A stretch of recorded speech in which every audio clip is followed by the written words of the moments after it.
여러분, 이 마태복음 26장 십자가의 그림자라는 제목을 줄 수 있겠죠.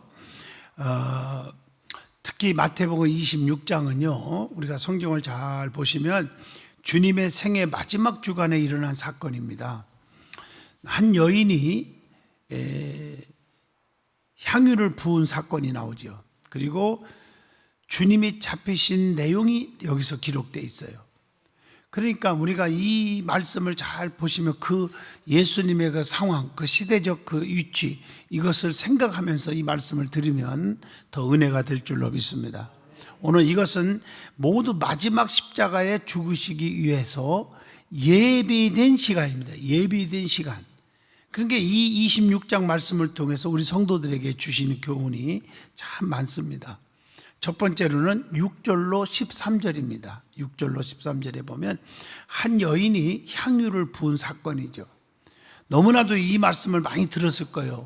주님을 사랑합니다 할 때, 그리고 헌신합시다 할 때, 오늘 이 말씀을 꼭 사람들이, 또 목회자들이 이 설교를 하거든요. 다 아는 사실이요. 한 여인이 향유를 부었다. 그래서 이 사건은 단순한 어떻게 보면 한 여인의 봉사의 사건으로만 이해해서는 안 됩니다. 그 가운데는 중요한 의미가 담겨져 있다는 거죠. 곧 그리스도는 이름 그대로, 그리스도란 말이 무슨 뜻인지 아시죠? 기름 부음을 받은 자다. 그리스토스. 곧 인류의 메시아로서 십자가 위에서 죽으신다는 것을 의미하잖아요. 그리스도는 인류의 대제사장의 자격으로 자신의 몸으로 십자가 위에 제물로 하나님께 드려지는 겁니다.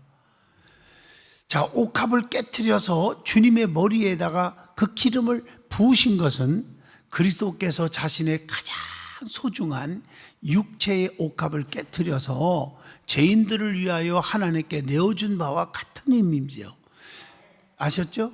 그 여인의 헌신도 귀하지만 그리스도의 희생이 거기에 비하면 1000배, 10,000배 더 귀한 것이라는 거죠. 맞죠? 우리가 주님을 사랑합니다 하고 헌신하고 생명 바쳐 전 재산을 드리고 성경에 많이 나오지만 그거하고 주님이 우리를 사랑한 거하고 주님이 우리를 향해서 양손 양발에 못 박히고 옆구리에 창 찔리고 그냥 다시멀리관을 써서 피와 물을 다 쏟으시고 또 정신적으로 침뱉고 막 조롱하고 멸시하고 이런 숭호, 옷을 다 벗기고 십자가에 달아나갖고 얼마나 자존심이 상하는 얘기겠어요. 이런 걸 다 당하게 하셨다. 그걸 비유하면 아무것도 아닌 거죠. 사실은 우리의 헌신은. 저 아멘이 출장 가셨어. 다 이해하셨어요? 그 여인의 행위가 일반 사람들이 보기에는 왜 비싼 것을 기름을 걷다 붓고 그러느냐 하고 얘기했겠죠. 이제 허비하는 것처럼 보였을지 모르지만 또 주님이 보시기에는, 자, 뭐라겠어요? 12절에 뭐라겠어요? 12절. 이 여자가 내 몸에 향유를 부은 것은, 내 몸에 향유를 부은 것은 내 장사를 위하여 함이니라. 십자가에 피 흘려 죽으시고 장사지라는 것을 위하여 준비하신 한 것이다. 이렇게 12절에 우리 주님이 칭찬을 하고 있단 말이에요. 너희들이 볼 때는 낭비하는 것 같지? 왜 비싼 향유를 걷다 다 부어갖고 낭비하니? 낭비가 아니라는 거예요. 자, 어떻게 보면 교회 안에서도 시간 바치고 몸 바쳐서 헌신하고 전도하고 예물, 귀한 물질 드릴 때 여러분 그게 없어지는 것 같습니까? 없어지는 것 같으냐고. 아니라고요. 하나님은 부자의 아버지시오. 그 마음, 물질 있는 곳에 마음이 있다고 그 마음을 보시고 네가 나를 이렇게 사랑하는구나, 10,000,000배 축복하셔. 하나님이 이삭을 잡수시고 싶어서 바치라겠습니까? 아니잖아요. 그걸 드릴 때 하나님께서 어떻게 해요? 이삭에게 머리털 하나 안 건들고 여호와 일에 준비된 것으로 하나님께 영광을 제사를 드리게 하시고 100배의 축복을 이삭에게 나눠주시고 재물의 거부가 되게 하시고 장수의 축복, 건강의 축복, 그래서 180년을 살게 해주잖아요. 믿어지면 아멘. 하나님이 가난해서 하나님이 힘이 딸려서 봉사하고 헌신하고 주의 일 하라는 게 아니라는 거죠. 아멘 하십니까? 그래서 뭐라고 또 칭찬합니까? 이 여자가 그렇게 예수님 앞에 헌신한 걸 온 천하에 복음이 전하는 곳마다 이 여인이 행한 일, 이 헌신한 일을 기념하라 이렇게 말씀하셨어요. 이게 보통 복이 아닙니다. 곧 그리스도의 십자가의 사건을 미리 그림자로 나타낸 사건이라는 사실을 이제 깨닫게 해주고 있죠. 그러므로 우리 성도들도 하나님을 향해서 헌신을 통해서 그리스도를 더욱 드러내는 존재가 되어야겠다 하는 교훈을 주고 있습니다. 그렇다면 질문 하나를 던집니다. 옥합을 깨트린 여인처럼 우리도 주님을 위해서 옥합을 깨트리는 헌신할 수 있느냐는 거예요. 아멘 해봐요. 여러분 성경에 보면 기드온이 300명 가지고 13만 5천 명을 때려 부숴요. 근데 거기는 원자폭탄도 아니고 창과 칼도 없고요. 영적인 무기요. 자, 빈 항아리 하나 딱 가지고 왔어요. 그리고 그 속에 횃불을 넣어놨어요. 그리고 나팔을 준비했어요. 나팔을 불고 항아리를 깰 때 거기서 뭐가 나와? 진리, 성령의 횃불이 나와요. 그 이겼어요. 이겼죠? 13만 5천 명을 부숴버렸죠? 이해가 안 되는 기적이 일어났죠? 불가능이 가능케 되었죠? 실패할 수밖에 없는 상황에서 성공시켰죠? 이건 영적으로 봐야 돼요. 우리가 사업도 모두 일어날 수 있는 건덕지도 하나도 없는데 하나님이 대박이 터지게 하는 사람이 있잖아요. 믿어져요? 많아요, 그런 분들.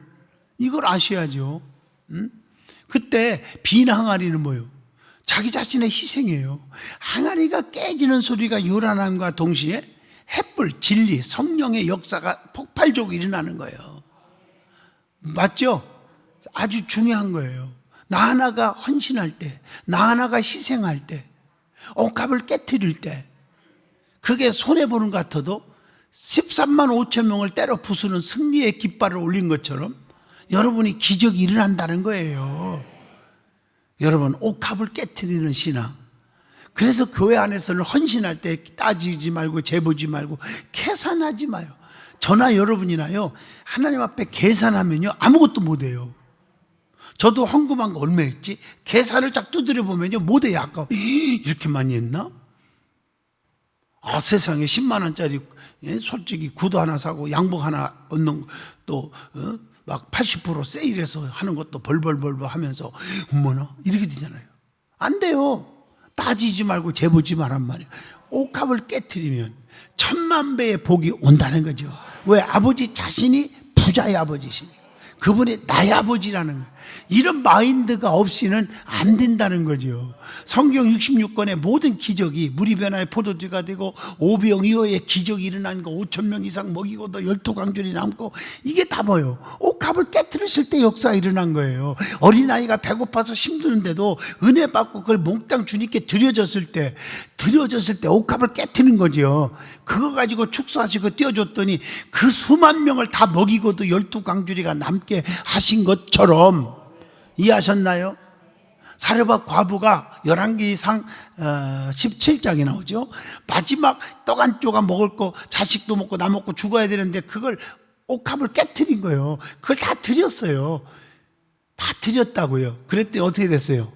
떡가루 그릇에 떡가루가 기름통에 기름이 마르지 아니한지라. 아멘 하십니까? 그러니까 계산하고 따지고 하지 말라는 거죠. 아멘. 그런 말들이 성경에 수도 없이 나와요. 옥합을 깨트리라는 거예요. 그런데 이게 쉽지가 않아요. 동방에서 온 박사들이 주님께 드릴 때 뭘 열어야 돼요? 황금, 유황, 모략을 귀한 걸 드릴 수 있을까?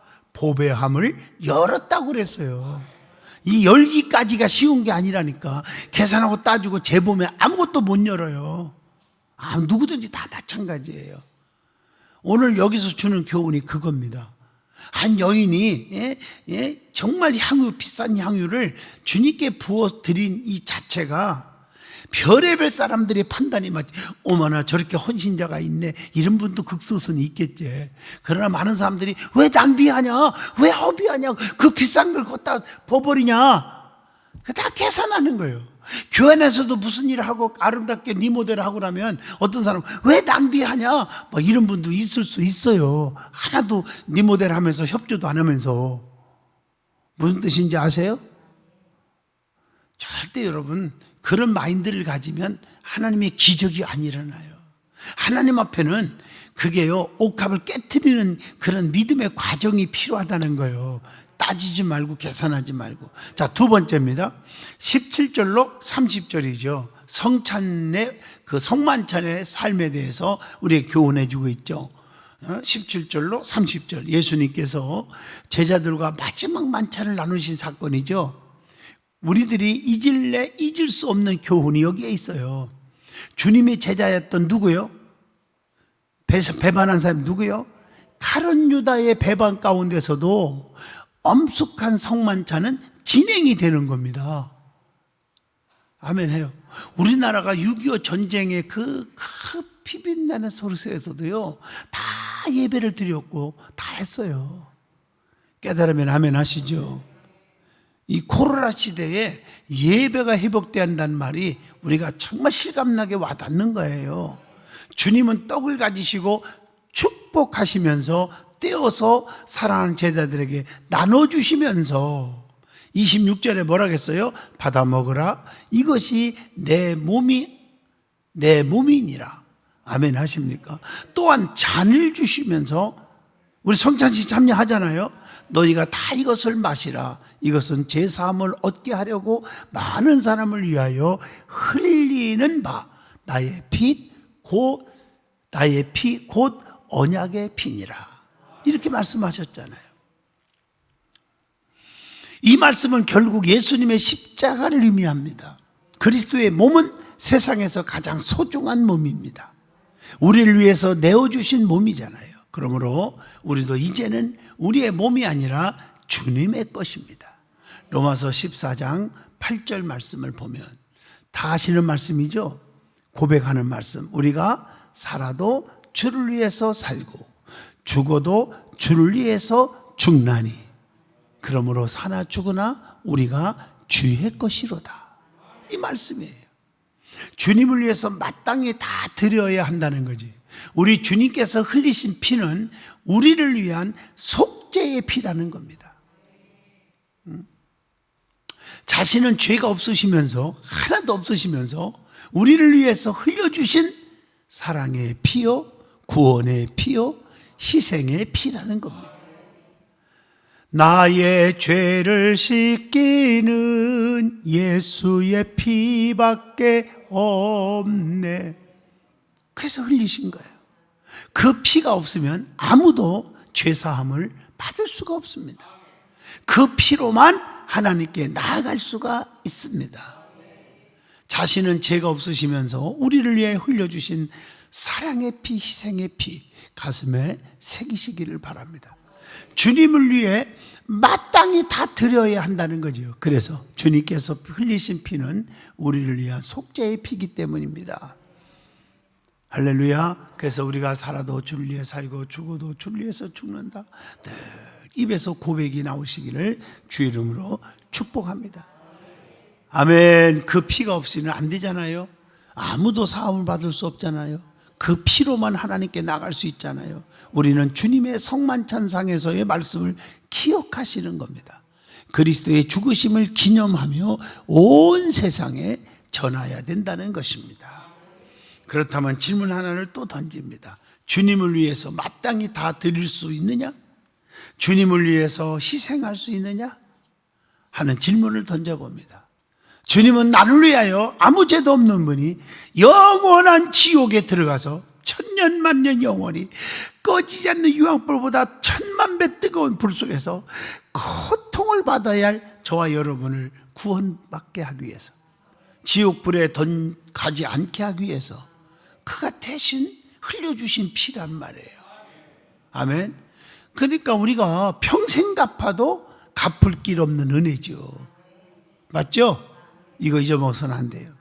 자, 마지막 세 번째입니다. 31절 56절이죠. 자, 56절, 69절, 75절 하나 더 남겨놓고 세 번째입니다. 겟셋만의 기도입니다. 다 아시죠? 겟셋만의 기도. 예수님께서 제자들과 함께 겟셋마네를 하는 곳에서 기도하시죠. 36절에. 자, 겟셋마네 동산에서 예수님이 기도하실 때 첫 번째 특징을 보면 뭐라겠어요? 39절 보세요. 내 아버지요 라고 불렀습니다. 두 번째 특징은 아버지의 뜻대로 되게 해주세요 라는 기도입니다. 이 두 가지는 잊어서는 안 돼요. 여기서 내 뜻이 아니라 하나님 아버지의 뜻을 이루소서. 아멘. 우리는 내 정욕대로 구하고 내 욕심대로 구하지는 않았는가를 생각하게 해줍니다. 하나님 아버지의 뜻대로 이루어달라는 기도가 중요하잖아요. 보세요. 겟셋마네 기도는 참으로 고독하고 고뇌에 찬 너무 고통스러운 그런 상황을 눈에 보면서 양손 양발에서 막 못 박히고 막 피가 막 흐르는, 그렇게 죽어야 되는 그런 긴급한 상황 속에서 그걸 앞두고 하나님 앞에 아버지 다른 방법은 없습니까? 다른 방법은 없습니까? 꼭 이렇게 고통을 받고 이렇게 죽어야 됩니까? 이런 기도죠. 그때 그러면서도 아버지 내 원대로 되지 마옵시고 아버지 원대로 되기를 원합니다. 여러분 진짜 하나님 뜻대로 사냐고요? 내 생각, 내 의지, 내 교만, 내 승질대로만 살지 아버지 뜻이 이루어지게 해달라고 기도했냐고요. 내가 아무리 피하고 싶고 아무리 편하고 싶어도 주님이 아니라면 아닌 겁니다. 아버지 십자가에 고통스럽게 죽는 것이 뜻이라면 그렇게 하겠습니다. 여러분 주님을 닮아가는 모습이 그거 아니겠습니까? 이 고뇌와 그 고독한, 그 고통스러운 그 기도, 이것은 무엇을 뜻하냐는 거예요. 성도들 역시 기도의 힘, 기도의 능력을 힘입지 않고는 사명을 감당할 수가 없다는 것이죠. 교회는 많은 일들이 있어요. 그런데 이 많은 일들을 감당하려고 할 때 우리의 지식을 가지고 하는 것이 아니라는 겁니다.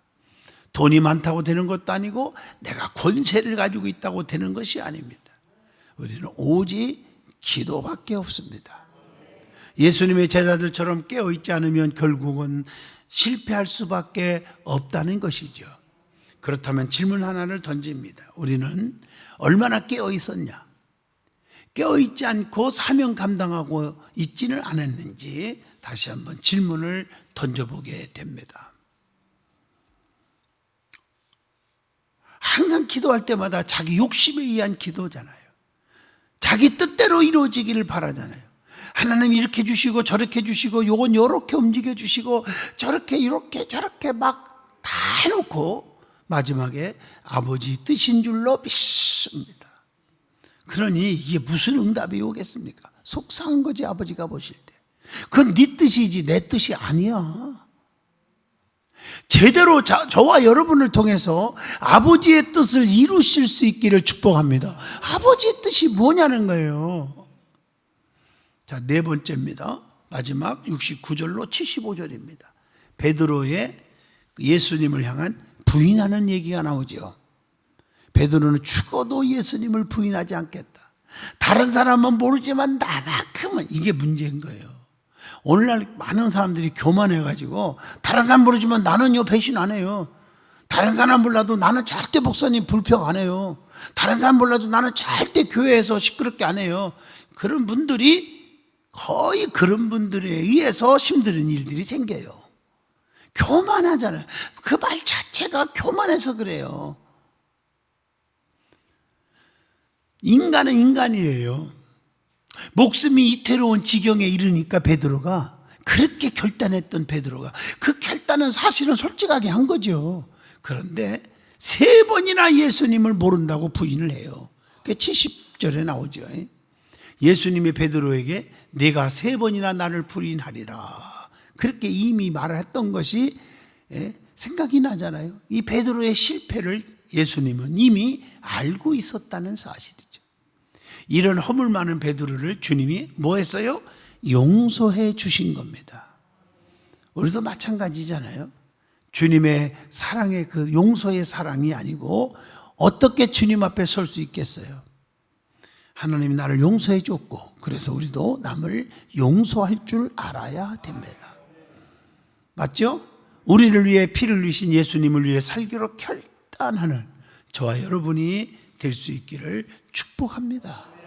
결론적으로 말하면 우리 성도들은 옥탑을 깨트리는 한 여인의 헌신을 기억하면서 우리도 주님께 헌신하여 주의 십자가를 드러내는 자가 되어야 한다는 것이고, 그리고 유월절을 예비한 사실을 또한 기억하면서 우리는 주님의 재림을, 주님의 심판하러 오심을 예비하는 자가 되어야겠다는 것입니다.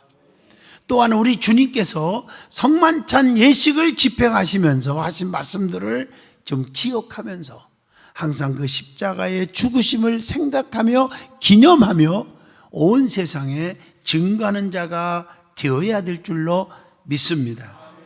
이게 우리 주님의 원하시는 바예요. 그리고 베드로의 실수를 통해서 큰 소리 칠 사람이 누가 있겠느냐? 인간은 허물이 많고 인간은 약하고 실수가 있을 수 있으니 교만하지 마라. 아멘 하십니까? 그리고 비교하면서 다른 사람 몰라도 그러지 마세요. 왜 다른 사람을 무시합니까? 나만 잘났고 나만 성실하고 나만 충성하고 나만 교회를 사랑하고 주의 종 섬기는 것처럼 착각하지 말라는 겁니다. 깨달음의 아멘. 다 정말 우리는 부족한 게 천지요. 그래서 우리도 실수할 수 있잖아. 베드로가 고백할 때는요, 적어도 위선적이지는 않았어요. 나만큼은 절대 안 버릴게요, 안 버리려고 결심을 했지만 마음은 온이로되 육신이 약한 거예요. 그래서 지 목숨이 위태로우니까 예수님을 4번이나 부인하고 저주까지 해버렸다는 거죠. 이해가 되시면 아멘. 그래서 딱 깨어서 기도하는 거예요. 하나님, 실수하지 않게 성령으로 무장하게 하시고 의리를 지키게 하시고 만세반석 신앙을 갖게 해주세요 라고 기도를 해야 된다는 것입니다. 기도합니다. 걸어가신 하나님, 은혜 주셔서 감사합니다. 날마다 우리의 말씀을 새롭게 받게 하시니 감사하고 우리 자신을 돌아보는 그러한 믿음의 성도들이 되게 하옵소서. 예수님 이름으로 간절히 기도하옵나이다.